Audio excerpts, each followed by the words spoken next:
Okay, so latter half of this question now, we're being asked to look at the electrode potential of this hydrogen peroxide cell again and state how it would change if we were to change the surface area of the platinum within the electrode.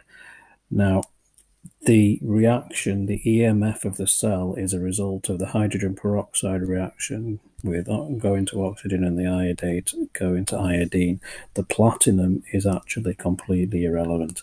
This is there just to allow a surface for gaseous and aqueous solutions to react upon and to allow the electrons to be removed and theoretically sent around the circuit. The surface area of the actual platinum itself is completely irrelevant, so it has no effect on the actual EMF of the cell. There's no collision theory effect, there's no catalysis effect. It is literally there as a surface, so it has no effect on the EMF. However, the EMF can be changed if we change the concentration of the species within it. Now, obviously, we're going to move away from standard concentrations here, but if we were to increase the concentration of the iodate ions, so that is this aspect of the equation here. So we're going to increase what is essentially a concentration on the left-hand side of the iodate equation.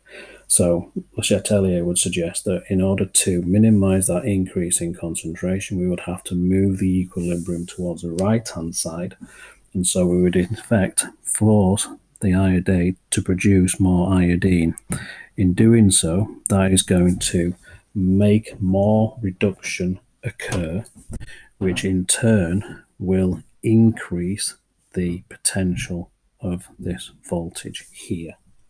So in order for that to occur, that will then have a knock-on effect of actually increasing the overall EMF of the cell as well.